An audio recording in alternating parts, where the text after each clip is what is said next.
Welcome to USMLE Tips and Tricks.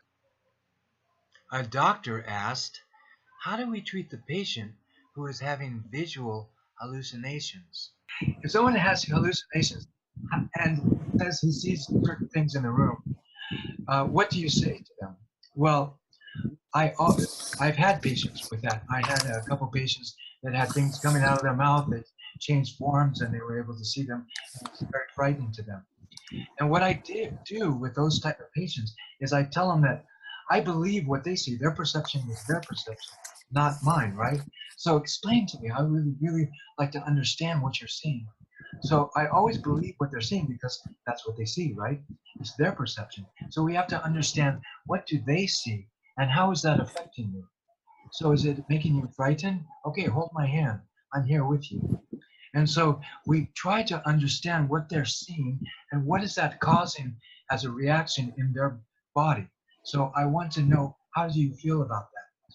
And they could be very frightened, or they could be very angry about it because it always happens, or they could be this. So how am I going to deal with those symptoms that they have? I'm going to order it. I'm going to find out. Remember, anything that causes alteration of the mind can cause coma. So it can be alcohol, insulin, uremia. It can be anything of those things. I'm going to have to investigate that. In the emergency room, I need to investigate that. But what they're experiencing in the moment is what I have to understand. What are they experiencing, and what do I think I can do to calm them down and help them with their experience that they have? Are they worried about it? Are they frightened about it? Are they angry about it? What is that emotion that's underneath those experiences? And that's what I have to deal with in the moment. And then I can do the research and the investigation of what could be causing that. So, and then you can reassure them after you find the cause.